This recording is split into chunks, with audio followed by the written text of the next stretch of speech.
Alright, what is up? I'm just going to quickly put out just a little update. People were talking about Alpaca, and I was saying I didn't really want to do anything with it. A couple reasons, and I'll get into that. Also, this is just going to be kind of a weekly update. We got some new techniques for testing these models. I got some four different ways to show that the outputs that you're seeing are very misleading. To actually test the intelligence of these models, we can go with word analogies, logic puzzles, math problems, reading comprehension, and continuation. And you'll see, probably won't even post the results in this video, but I'll give a little explanation of what we're looking for, and you will see that the intelligence level, if these are metrics of intelligence, is extremely low. The generations are nice, but I think that's just a result. If you got an English professor to read these generations, I guarantee they would not be impressed. I think most people don't actually read books, and hence the resulting outputs look very nice. Like, to me, they look pretty good,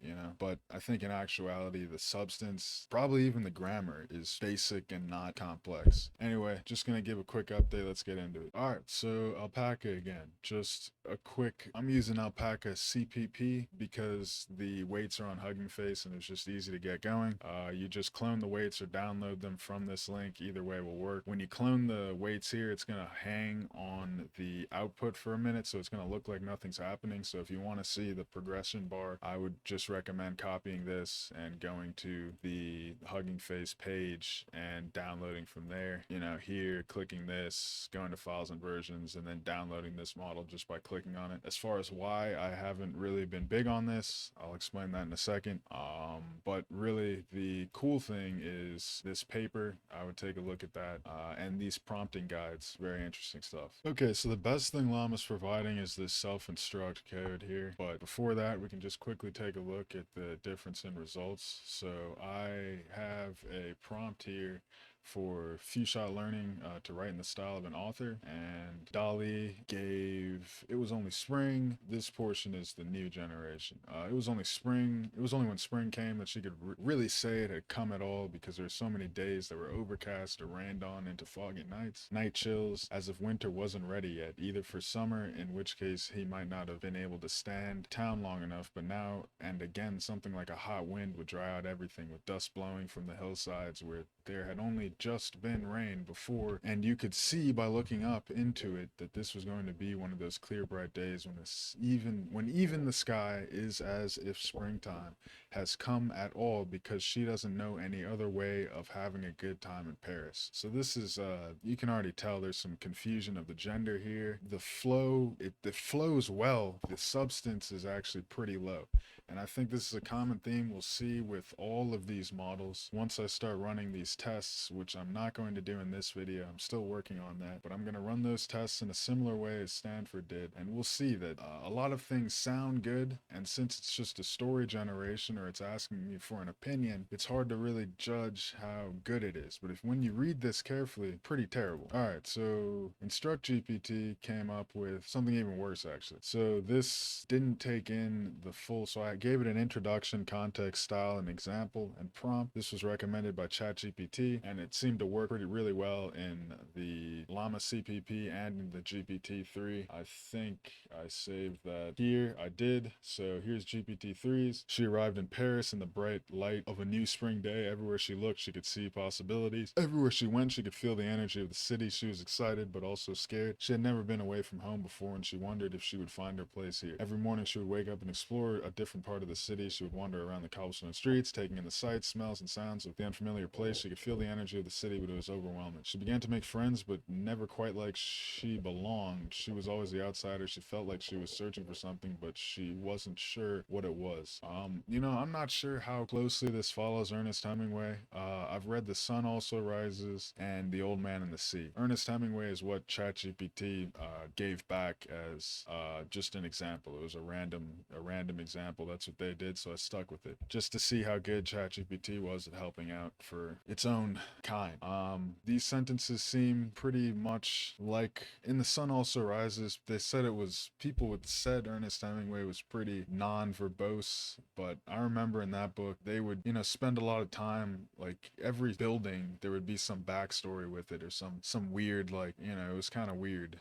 It was a weird book, but there was a lot of explanations for things. So I don't know what. I guess these sentences are short. This sounds pretty good. Llama, I already read it. It sounds good, but it's not even in the same ballpark as cohesion and flow as ChatGPT. But still, both gave better responses than they normally would have without this prompting style. And there's a couple other prompting styles that I'll go into in the future.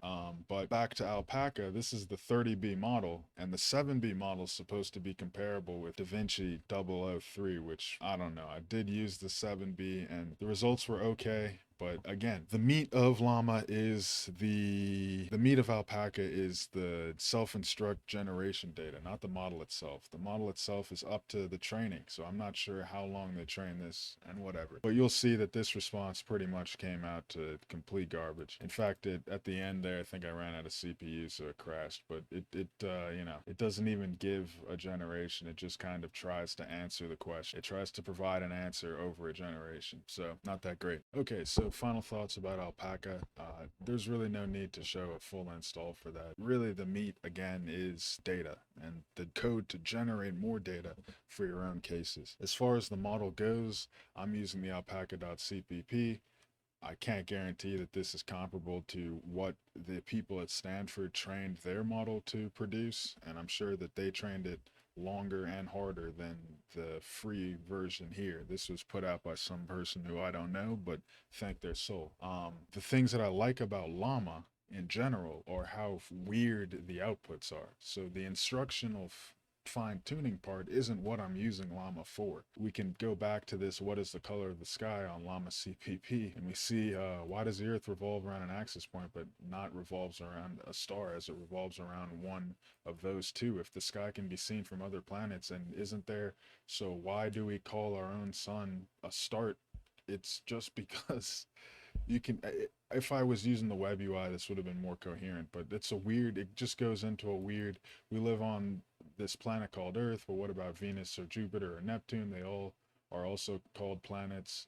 We only named it after Earth, but nowadays no one really cares if the sky isn't there. Then how come we see other constellations and stars? So don't you think we're all just in space?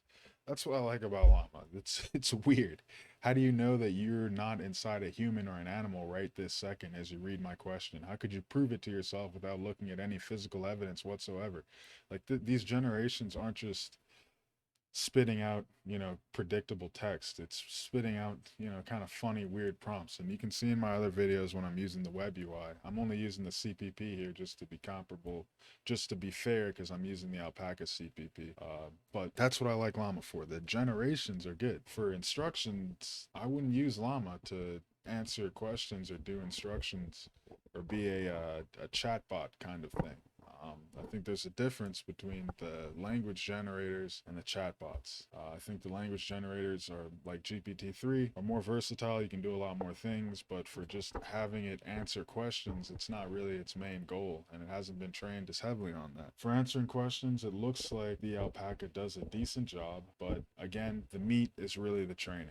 And you'll see that in the best parts of the paper are the methods to get more data and the methods that they used to rate the data and decide what's good data and what's bad data, all using GPT-3 basically. And they have a pipeline here somewhere, all GPT-3, then they have some other code to filter, then they filtered it back into the wherever they're holding all the data, and that's it. GPT-3 to, so the filtering was just some metric that they used and probably just an if else statement. Anything less than a certain amount discarded, everything else kept. They had some keywords that they excluded, and that is basically the pipeline. So they generate with GPT, they have some metrics to evaluate the generated data, they filter out the data that they don't want, they put it back in the pool of data, and they do it again. They just keep going through this loop until they're satisfied, and hopefully getting better and better instructions as they go along, because you can pass in the list of instructions,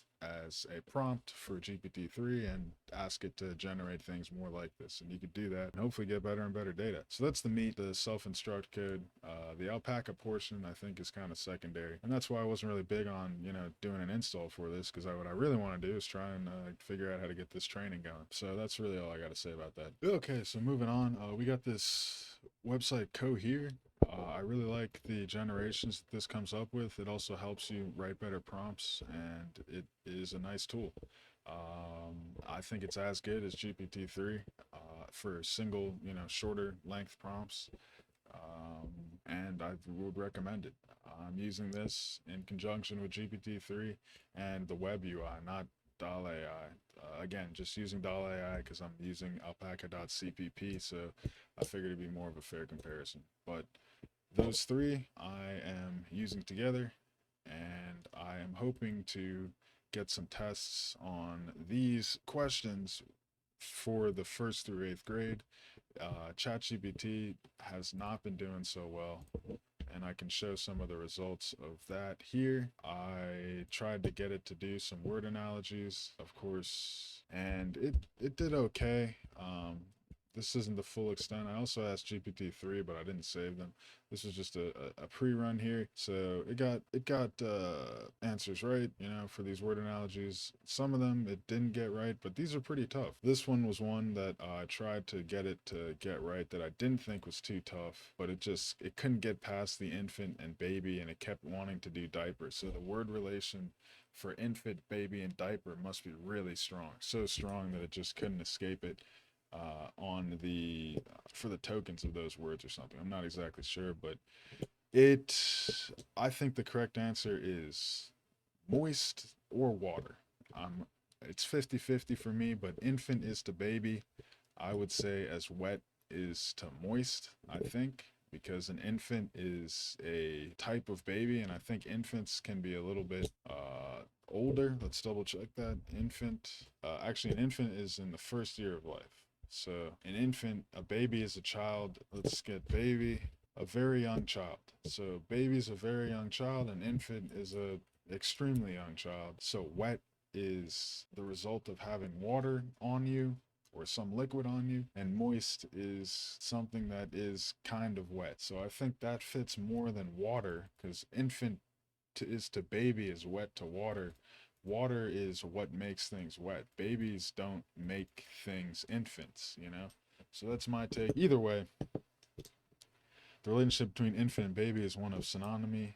The correct option that completes the analogy using the same relationship is diaper. And I really don't think diaper is the right answer. I didn't have an answer key for this set of questions, but I really don't think that's right. I said I disagree, and then it went to dry as the opposite of wet, because it didn't go back to. I don't think that's right either, because infant isn't the opposite of baby. And the correct implies that completes is diaper. It went back to diaper, water or moist, and then here's where it really started proving that it was just completely off base. Water completes the analogy by providing the cause of wetness in a baby's diaper. And I don't think with word analogies you're supposed to consider the actual definitions of the previous relationship when you're considering the second. So the infant to baby, you want to consider the relationship of those words, but the wet to something else is not related to the infant or baby. It's just something that's supposed to have the same relationship. Is how I take it. I'm not an English major. I'm actually struggling a lot with these questions. When I was going through them, my scores were, I'm getting 75, 80% on these for the hard ones. For the easier ones, it's not that bad. I got this right, and then here again, it went wrong. Ice, water as knife is to metal is my answer. I didn't have an answer key, but it says ice is to water as knife is to metal. And the other options were cut, sharp, and slice. And I'm thinking ice is made out of water, and knives are generally made out of metal. And knives to sharp isn't the same relationship as ice to water, and knife to slice isn't really the same relationship as ice to water. And knife and cut, also not the same relationship. In fact, cut, slice are kind of synonyms, so I don't think if you picked one, then the other should be right, really. So I think that kind of cancels those two out. And then sharp is a quality of knife, where ice isn't really a quality of water. It's not, like, I'm sticking with metal. Either way, this went with cut. And I think cut is definitely completely wrong, because cut and slice are pretty similar. I think maybe there could be an argument for sharp. Cut and slice, I think, are definitely not right. And its explanation was, out of the given options, metal is not related to the transformation of a knife. Okay, so ice transforms into water, a knife transforms into cut. But come on, that doesn't make sense. So slice is the result of using a knife to cut something, but it doesn't represent the transformation or change in state of the knife. The correct answer that completes the analogy using the transformation relationship is cut. Cut represents the action of transforming or changing the state of something with a knife. But water doesn't represent the action of transforming or changing the state of something with ice. So that really doesn't flow. So I told it that, and then make a good point. Metal could also be a valid answer. The analogy ice is to water as knife is to blank based on the material that the objects are made of.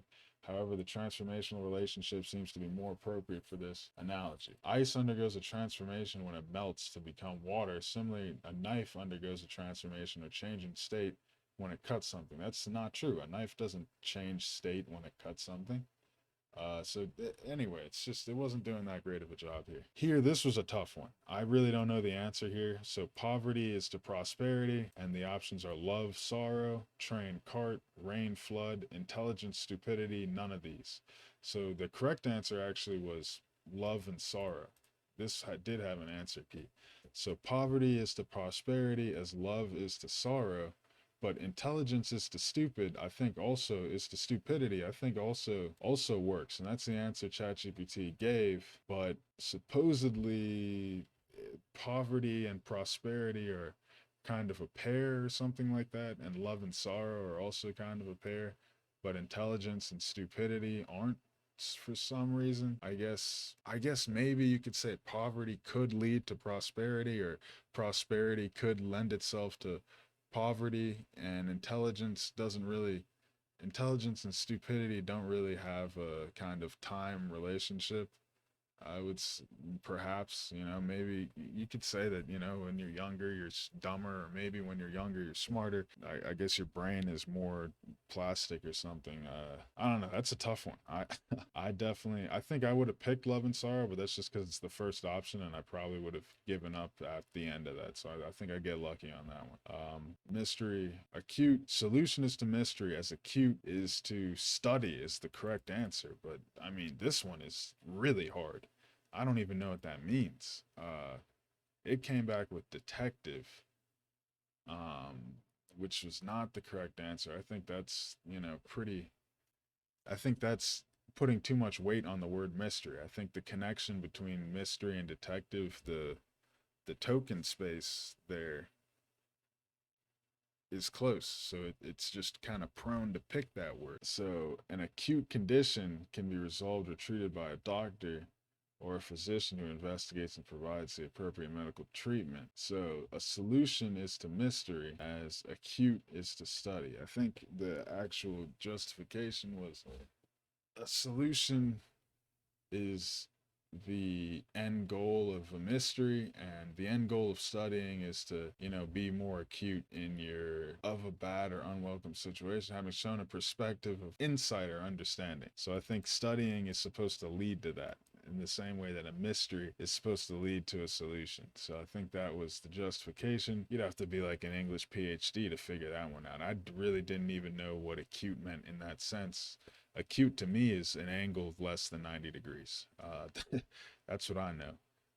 Then we have bout, and the correct answer is amend is to mend, because we're just removing the A. And I think that's crazy that's like, these questions are just, so that's why I don't like English, because this is completely arbitrary. Like, there's no way to even, you can't formulate, like, what the hell is going on? They just remove the A. That's a fine answer. Here it's this is crazy stuff. Very hard test here, but it got it wrong again. I think I would have gotten this right just because that's the only thing I could see there. But so here it said about means roughly or approximately, while about means a short period of intense activity. We need to find a word that is a homophone of mend. Of the options, tear is a homophone of mend, since both words sound the same but have different meanings. So that's just not accurate at all. Tear doesn't sound like mend, but I think the word relationship in GPT's map for tear and mend is pretty close, because things that are torn usually need to be mended. So I think that it has a close relationship there, and that's why I was prone to pick the word tear. So it's that kind of thing where you can kind of test and see what the word mapping is of these models with these word analogies. So that's really something cool there. And that's basically just a sneak peek of what is coming in the future here. I just wanted to put out something. Again, I really appreciate the comments. Any updates. We also have some logic puzzles, but I just really, this question was pretty tough here.